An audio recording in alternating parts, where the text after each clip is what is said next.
Muy buenas a todos y bienvenidos a la segunda sesión de nuestro pequeño cursillo sobre la Eucaristía. Después de haber hecho en la sesión anterior una introducción general donde lo que dijimos fue fundamentalmente que la Eucaristía está en el centro mismo de la vida de la Iglesia, es centro y culmen, hoy nos vamos a adentrar un poquito en los fundamentos bíblicos.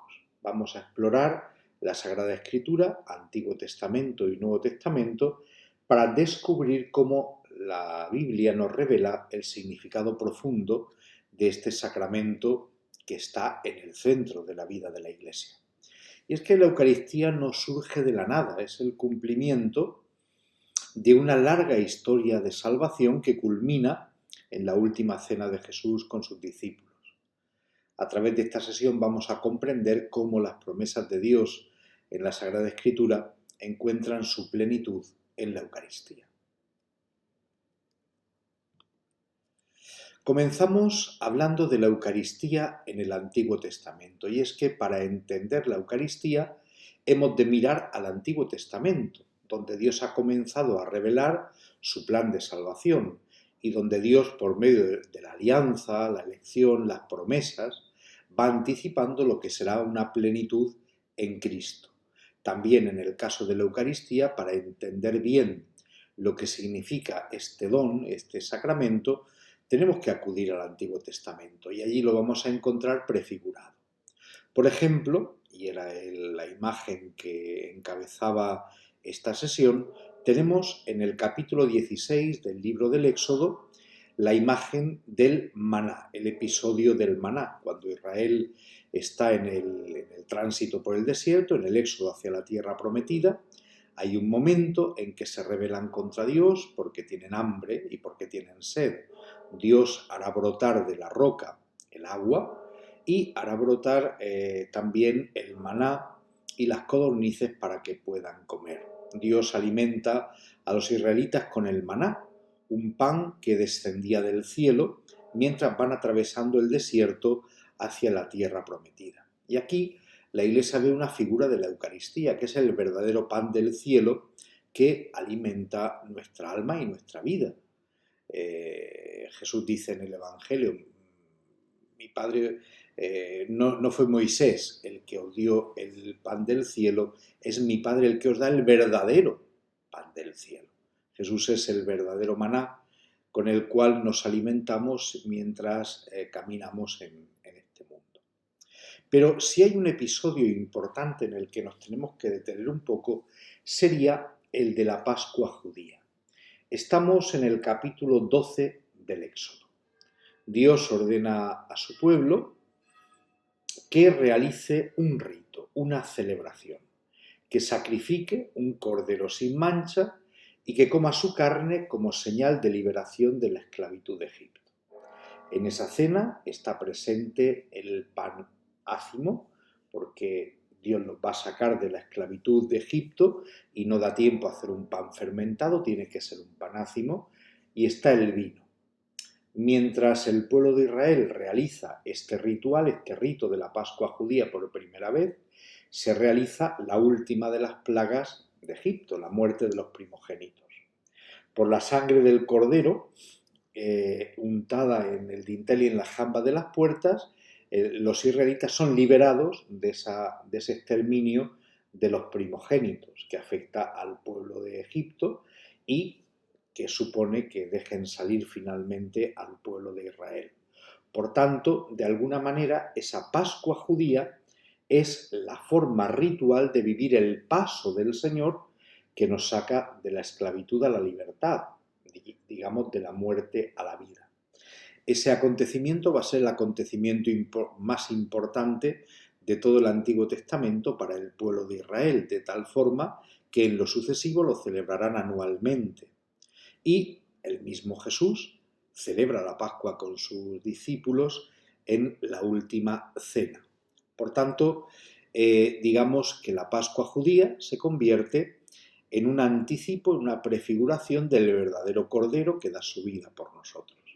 Y el pan ácimo como signo de la esclavitud y el vino como signo de la alegría, de la liberación de la tierra prometida, darán paso al pan y el vino de la Eucaristía, que son el cuerpo y la sangre del Señor. De esta manera, en el Antiguo Testamento encontramos imágenes, hemos puesto estas dos, que son las más significativas, podríamos haber puesto muchas más, lógicamente, que apuntan que la Eucaristía es ese alimento espiritual, ese maná, ese pan verdadero que nos alimenta, pan del cielo, y que la Pascua, signo de liberación, es el anticipo del sacrificio de Cristo que redime nuestros pecados y nos abre la puerta de la salvación. Obviamente, si hablamos de la Eucaristía en el Antiguo Testamento, de la Eucaristía en la Sagrada Escritura, tenemos que ir al Nuevo Testamento y allí vamos a encontrar los relatos de la Última Cena. En primer lugar, encontramos los relatos que están presentes en los evangelios sinópticos.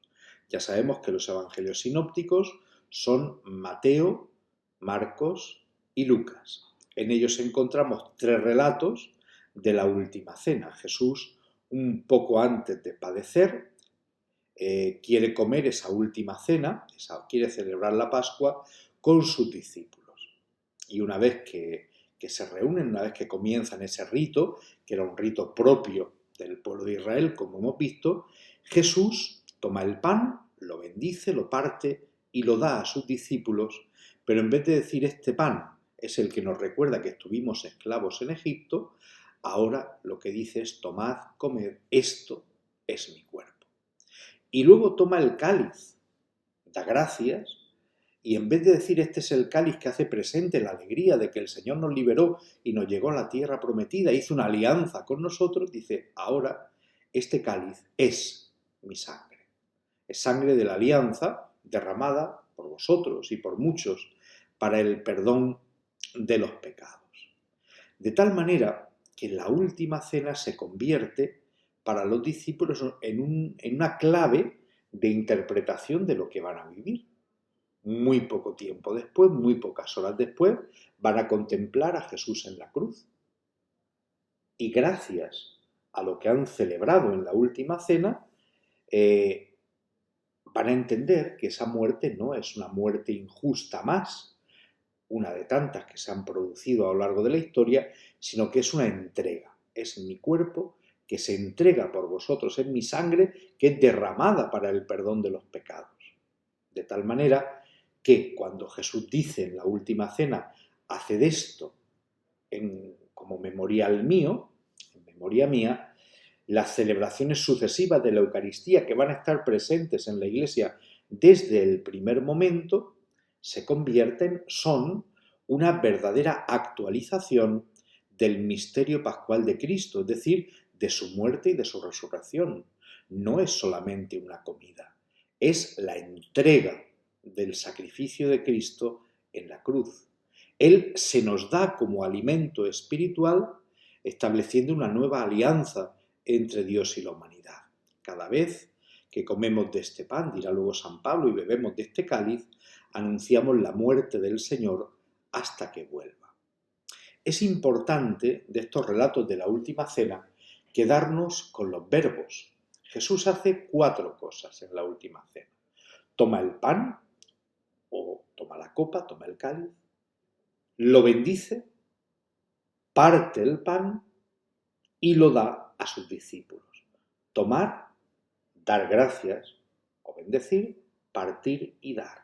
Los 4 verbos de la última cena, las 4 acciones de Jesús, van a marcar luego lo que es la celebración de la Eucaristía en la Iglesia. Pero aquí tenemos el relato institucional.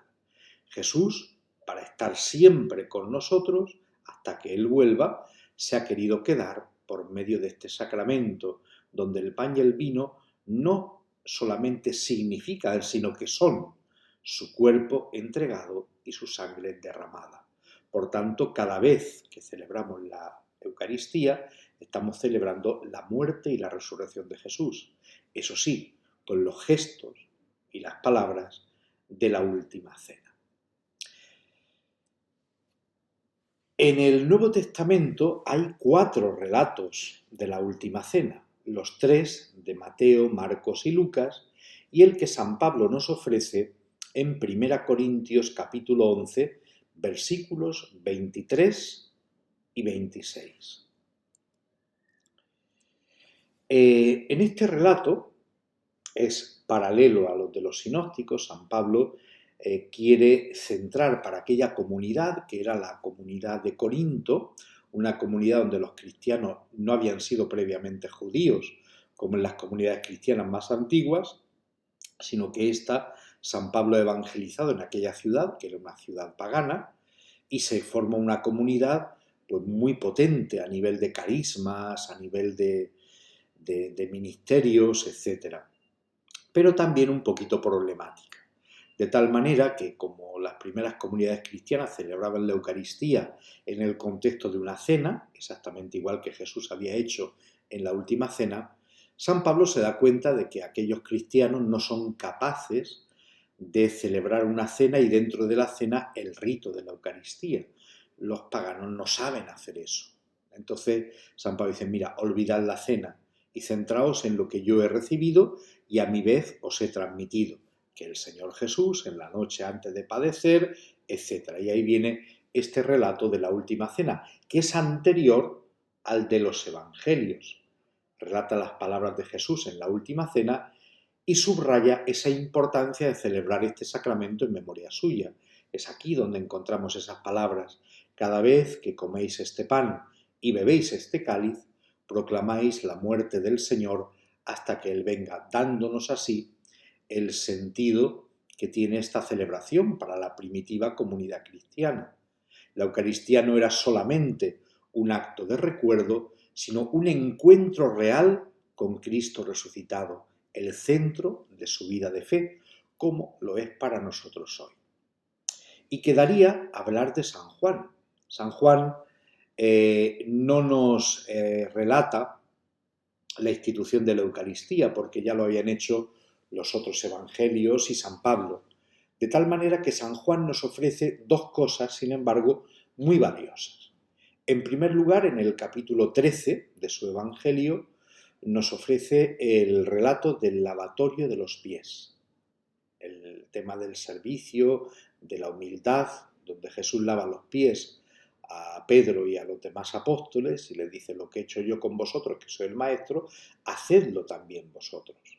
Y esto también es una clave interpretativa de lo que es la entrega de Cristo en la cruz, como servicio, como un acto de amor, el amor fraterno que celebramos en el Jueves Santo al conmemorar la última cena, en el prólogo del Santo Tríodo Pascual, pues nos hace presente el amor de Jesús que estamos llamados también a vivir nosotros.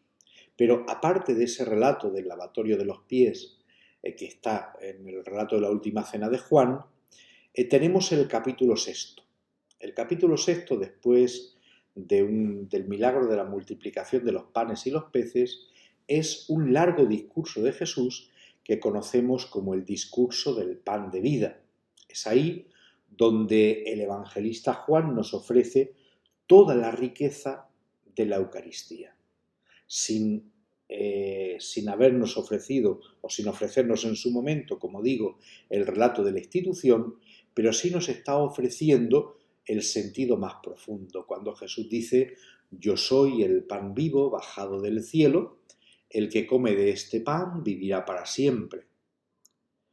Por medio de estas palabras y de todo el discurso, que es bastante largo y muy profundo, y os invito a leerlo, lógicamente, pues San Juan nos está diciendo que en la Eucaristía recibimos la vida eterna, porque participamos de la misma vida de Cristo.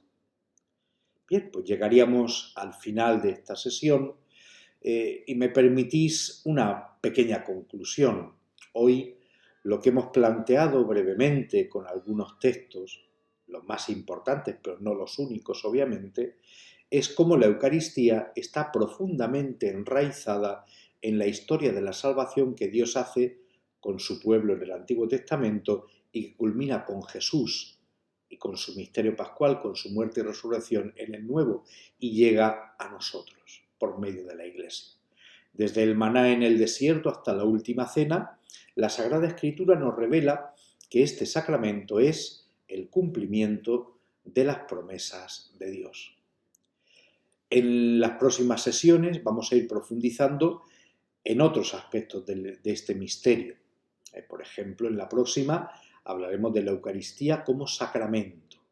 Pero por ahora, pues te invito a leer estos textos, los textos del Éxodo, los textos de la institución de la Eucaristía en los evangelistas sinópticos, en San Pablo, y sobre todo el discurso del pan de vida, que merece una lectura reposada y meditativa. Y desde ahí reflexionar, ¿no?, cómo todo esto enriquece nuestra experiencia de la Eucaristía.